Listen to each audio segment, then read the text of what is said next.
चलिए प्यारे विद्यार्थियों, आप सभी को सर्किल पॉइंट यूट्यूब चैनल पर एक बार फिर से मैं एम चक्रवर्ती स्वागत करता हूं। बिहार दरोगा, बिहार पुलिस, बिहार एसएससी और सभी प्रतियोगी परीक्षाओं की तैयारी कर रहे आप सभी विद्यार्थियों के लिए मैं एम चक्रवर्ती जीके जीएस के 25 महत्वपूर्ण प्रश्नों के साथ आपके सामने एक बार फिर से आपके नए क्लास में आपका स्वागत करता हूं। बच्चों, पेन पेपर के साथ आप लोग रेडी हो जाइए। वीडियो को सबसे पहले लाइक कर लेंगे और अपने साथियों दोस्तों के बीच इसे शेयर भी जरूर कर देंगे। तो ये जो महत्वपूर्ण श्रृंखला हम लोग जीके जीएस चला रहे हैं, जो कि सभी प्रतियोगी परीक्षाओं में पूछे जाते हैं और पिछले जो भी एग्जाम में प्रश्न पूछे गए हैं आपको सभी यहाँ से टैली भी करते हैं।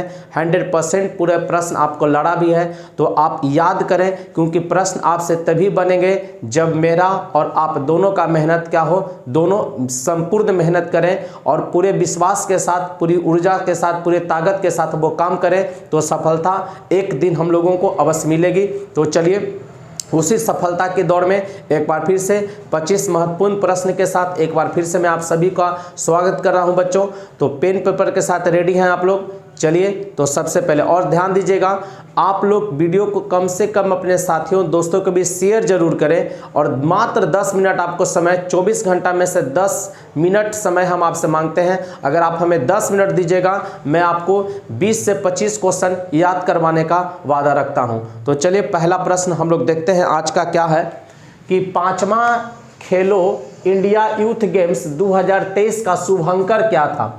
5वां खेलो इंडिया यूथ गेम्स, सबसे पहले ध्यान दीजिएगा, 5वां खेलो इंडिया यूथ गेम्स कब होता है? तो 2023 में। 2023 में इसका शुभंकर क्या था? तो आशा। ठीक है, आशा चीता का एक प्रकार है, आशा, उसी को शुभंकर रखा गया। तो 5वां खेलो इंडिया यूथ गेम्स 2023 का शुभंकर क्या है? आशा, जो कि एक चीता का ही नाम है, आशा। तो अब ध्यान दीजिएगा कि यह खेल किस राज्य में हुआ? तो मध्य प्रदेश में। 5वां खेलो इंडिया यूथ गेम्स 2023 का आयोजन किस राज्य में हुआ? तो मध्य प्रदेश में हुआ। किस राज्य में हुआ? मध्य प्रदेश में। इसमें महाराष्ट्र प्रथम स्थान पर आता, महाराष्ट्र प्रथम स्थान पर आता। तर्कस 4 युद्ध अभ्यास 2023 किस देश के बीच हुआ? क्वेश्चन पूछेगा, तर्कस 4 युद्ध अभ्यास 2023, तर्कस 4 युद्ध अभ्यास 2023 किस देश के बीच हुआ? भारत और अमेरिका के बीच, भारत और अमेरिका के बीच। तर्कस 4 युद्ध अभ्यास 2023 का आयोजन कहाँ हुआ था? तो चेन्नई में। कहाँ हुआ युद्ध अभ्यास? चेन्नई में। थल सेना का यह युद्ध अभ्यास है। फैमिली डॉक्टर प्रोजेक्ट का शुरुआत किस राज्य ने किया है?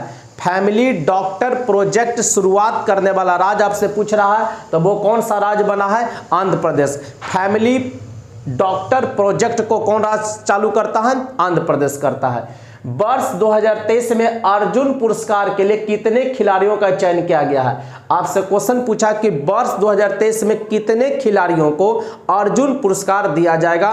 खेल का एक पुरस्कार है, जो कि खिलाड़ी साल भर में बेहतरीन जब वो उपलब्धि हासिल करते हैं तो उनको अर्जुन पुरस्कार दिया जाता है। तो उसमें 26 खिलाड़ी को जोड़ा गया। कितने खिलाड़ियों को? कुल भारत के 26 खिलाड़ियों को अर्जुन पुरस्कार 2023 में दिया जाएगा। आप लोग ये भी याद रखेंगे कि 2022 में 25 लोगों को दिया गया था। 2022 में कितने लोगों को? 25 लोगों को, और 2023 के लिए 26 लोगों को चुना गया है। सियोल शांति पुरस्कार 2022 किसे दिया गया? सियोल शांति पुरस्कार 2022 टिम बर्नर्स-ली को दिया गया। किसे दिया गया? Tim Berners-Lee. टिम बर्नर्स-ली कौन है? WW के संस्थापक। WW के संस्थापक कौन है? टिम बर्नर्स-ली, जिनको सियोल शांति पुरस्कार 2022 दिया गया। मलेशियाई ओपन 2023 बैडमिंटन, मलेशियाई ओपन 2023 बैडमिंटन पुरुष एकल का खिताब कौन जीता? पुरुष एकल का खिताब कौन जीता? Viktor Axelsen. Viktor Axelsen, Viktor Axelsen, जो कि डेनमार्क के खिलाड़ी हैं, जिन्होंने मलेशियाई ओपन 2023 बैडमिंटन को जीता। सभी गांवों में ऑप्टिकल फाइबर बिछाने का लक्ष्य कब तक रखा गया है? तो 2025 तक। सभी गांवों में ऑप्टिकल फाइबर बिछाने का लक्ष्य कब तक रखा गया? 2025 तक। ऑप्टिकल फाइबर का खोज पूछेगा कौन किया? तो एन नारिंदर ने किया था। एन नारिंदर। ऑप्टिकल फाइबर जो है पूर्ण आंतरिक परावर्तन के सिद्धांत पर कार्य करता है। कहेगा ऑप्टिकल फाइबर किस सिद्धांत पर काम करेगा? तो पूर्ण आंतरिक परावर्तन के सिद्धांत पर काम करता है। बाब अल मांडेब जल संधि किसे जोड़ती है? बाब अल मांडेब जल संधि किसे जोड़ेगी? तो हिंद महासागर और लाल सागर को। बाब अल मांडेब, याद रखेंगे, बाब अल मांडेब जल संधि किसे जोड़ेगा? हिंद महासागर और लाल सागर को जोड़ने का ये काम करता है। अगला, भारत का नवीनतम पर्वत श्रेणी, नवीनतम मतलब नया, भारत की नवीनतम पर्वत श्रेणी पूछ रहा तो हिमाद्री, और विश्व का सबसे पुराना, और भारत का भी अगर पुराना पूछे तो वो हो जाएगा अरावली। विश्व की सबसे पुरानी कौन होगी? अरावली। और भारत की नवीनतम पर्वत श्रेणी पूछेगा तो हिमाद्री, और पुराना पूछेगा या प्राचीन बोलेगा तो अरावली। बोडो जनजाति कहाँ निवास करते हैं? बोडो जनजाति कहाँ निवास करते हैं? तो गारो पहाड़ी में। कहाँ निवास करेंगे? गारो पहाड़ी में। राज्य पूछेगा असम, मेघालय, मिजोरम। असम, मेघालय, मिजोरम के अंतर्गत ये क्या करते हैं? निवास करते हैं। भारत का सबसे ऊंचा जलप्रपात आपसे पूछ रहा कि कौन है? भारत का सबसे ऊंचा जलप्रपात कूचिकल जलप्रपात है, ध्यान रखेंगे। भारत का सबसे ऊंचा वाटरफॉल कौन होगा? कूचिकल जलप्रपात होगा। क से कूचिकल और क से ही कर्नाटक है, तब पूछ देगा कूचिकल जलप्रपात किस राज्य में है? कर्नाटक में। इसका ऊंचाई है 455 मीटर। कूचिकल जलप्रपात का ऊंचाई कितना? 455 मीटर है। वराही नदी पर, किस नदी पर? वराही नदी पर। तो भारत का सबसे ऊंचा जलप्रपात कूचिकल किस नदी पर? वराही नदी पर। किस राज्य में? तो कर्नाटक में। ऊंचाई कितना? तो 455 मीटर इसकी ऊंचाई है। ये भी आपको फैक्ट याद रखने होंगे। अगला सवाल आपसे पूछ रहा है, भारत में किस द्वीप का उद्गम ज्वालामुखी से हुआ है? भारत में किस द्वीप का उद्गम ज्वालामुखी से हुआ? बैरन द्वीप। कहां? किसका? बैरन द्वीप। बैरन द्वीप जो है बंगाल की खाड़ी में। भारत में किस द्वीप का उद्गम ज्वालामुखी से हुआ? बैरन द्वीप। और बैरन द्वीप कहां है बाबू? ध्यान रखिएगा, बंगाल की खाड़ी में। और बैरन द्वीप जो है भारत का एकमात्र जागृत ज्वालामुखी है। कहेगा भारत का एकमात्र जागृत ज्वालामुखी कौन? बैरन। अगला, सरकारिया आयोग ने अपना प्रतिवेदन किस वर्ष दिया था? मतलब सरकारिया आयोग ने अपना रिपोर्ट कब दिया? तो 1988 में दिया था। 1988 में सरकारिया आयोग ने अपना प्रतिवेदन कब दिया? 1988 में। अब कुछ सवाल बनेगा कि सरकारिया आयोग का गठन क्यों किया था? दरोगा वाला एग्जाम में 17 तारीख को पहला शिफ्ट में पूछा था। तो सरकारिया आयोग का गठन हुआ था केंद्र राज्य संबंध के जांच के लिए। ध्यान रखेंगे, केंद्र राज्य संबंध की जांच के लिए कौन आयोग आया था? सरकारिया आयोग आया था। सरकारिया आयोग का गठन आप लिख लीजिएगा 9 जून 1983 में। सरकारिया आयोग का गठन हुआ था 9 जून 1983 को, और प्रतिवेदन देता है 1988 में। प्रतिवेदन भारत सरकार को कब देता है? ये 1988 में प्रतिवेदन देता है। सरकारिया आयोग में टोटल मेंबर कितने थे? 3 मेंबर थे। ध्यान रखेंगे, सरकारिया आयोग में टोटल मेंबर कितने थे? 3। रंजीत सिंह सरकारिया अध्यक्ष थे। सरकारिया आयोग के अध्यक्ष को रंजीत सिंह सरकारिया। शिव रमन दूसरे थे, शिव रमन और SR सेन, याद रखेंगे। 3। सरकारिया आयोग 3 सदस्य होगा। कितने सदस्य? 3। रंजीत सिंह सरकारिया इसके अध्यक्ष थे, शिव रमन एक मेंबर में है, और तीसरा मेंबर है SR सेन। सरकारिया आयोग का गठन 9 जून 1983 केंद्र राज्य संबंध के जांच के लिए सरकारिया आयोग का गठन किया गया था। कार्यकारी न्यायाधीशों की नियुक्ति कहां होती है? तो हाई कोर्ट में। कार्यकारी न्यायाधीशों की नियुक्ति पूछेगा तब वो हाई कोर्ट में होगा, याद रखेंगे। कार्यकारी न्यायाधीशों की नियुक्ति कहां होगी? हाई कोर्ट में होगी। अब ध्यान दीजिएगा, कौन करेंगे? तो राष्ट्रपति करेंगे। कौन करेंगे? राष्ट्रपति करेंगे। चोल साम्राज्य का सर्वाधिक विस्तार किसके समय में हुआ था? मैंने किस शासक के समय हुआ? चोल साम्राज्य का सर्वाधिक विस्तार किस शासक के समय में हुआ? राजेंद्र प्रथम के समय में। राजेंद्र प्रथम के समय में। अब कहेगा कौन सा चोल शासक गंगेकोंड चोलम? ध्यान दीजिएगा, कौन सा चोल शासक गंगेकोंड चोलम को उपाधि लेता है? तो राजेंद्र प्रथम। किसको हराने के बाद? तो बंगाल के शासक महिपाल। बंगाल के शासक महिपाल को जब राजेंद्र प्रथम हराता है तो उपाधि लेते हैं गंगेकोंड चोलम का। तो गंगेकोंड चोलम के नाम से किसे जानते हैं? राजेंद्र प्रथम को। और चोल वंश का सबसे अधिक विस्तार या सबसे महान शासक कौन हुआ? राजेंद्र प्रथम। महाविभास सूत्र का रचना पूछ रहा कौन के? तब वसुमित्र। महाविभास के सूत्र के रचना कौन है? रचनाकार कौन है? वसुमित्र है।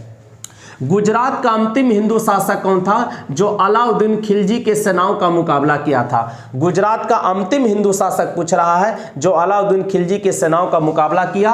कर्ण द्वितीय। कर्ण द्वितीय।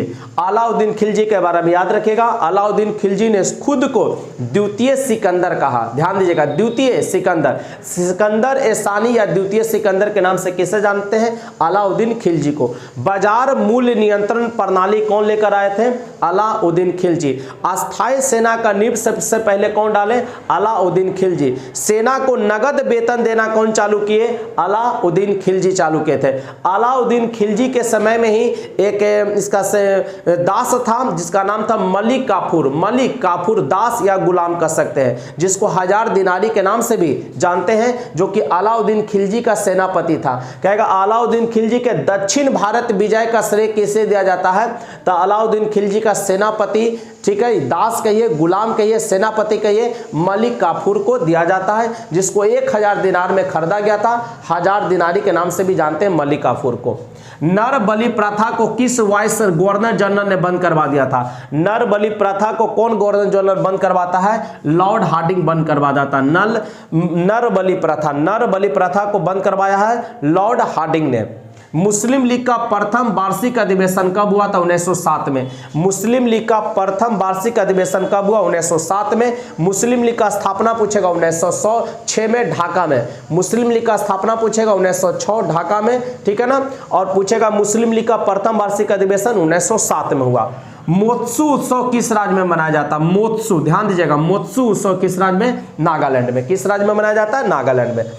अखिल भारतीय किसान सभा का गठन कब हुआ? अखिल भारतीय किसान सभा का गठन 1936 में। अखिल भारतीय किसान सभा का गठन 1936 लखनऊ में। लखनऊ में स्वामी सहजानंद सरस्वती अखिल भारतीय किसान सभा के प्रथम अध्यक्ष रहे, गठन किया। क्ले कोर्ट और हार्ड कोर्ट का संबंध किस खेल से है? क्ले कोर्ट और हार्ड कोर्ट का संबंध पूछ रहा, लॉन टेनिस से। क्ले कोर्ट और हार्ड कोर्ट का संबंध किस खेल से है? तो लॉन टेनिस से है।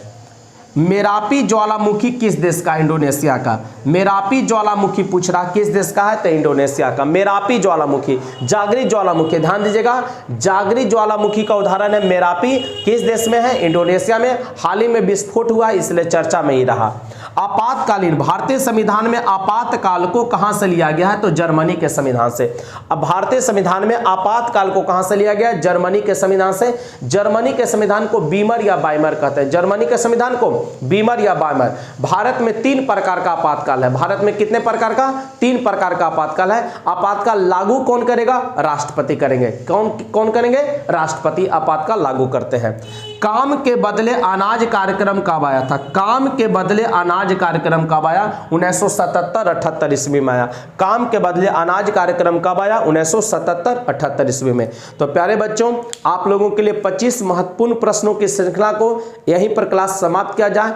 आप बस इसे याद कर लीजिएगा, ये महत्वपूर्ण सवाल है, आपके एग्जाम में बनते हैं। आप इसे नोट्स, आप सिर्फ ध्यान दीजिएगा, इसको नोट्स बनाइए, खुद याद करने के बाद दोबारा लिखिए, आपका बनेगा सेट। प्रैक्टिस कीजिए, सब जीएस आपको याद रहेगा। जीएस याद करने का एकमात्र तरीका है, पढ़िए, रिवीजन करिए और सेट प्रैक्टिस कीजिए। इससे आपका जीके जीएस काफी मजबूत हो जाएगा। तो आज की सेवा यहीं तक हम लोग समाप्त करते हैं। मैं उम्मीद करता हूं आप सभी के लिए महत्वपूर्ण प्रश्न रहा होगा, आपके परीक्षाओं में आएंगे। और कल के क्लास में फिर हम लोग मुलाकात करते हैं। तब तक के लिए जय हिंद, जय Bharat, best of luck, Vande Mataram प्यारे मित्रों।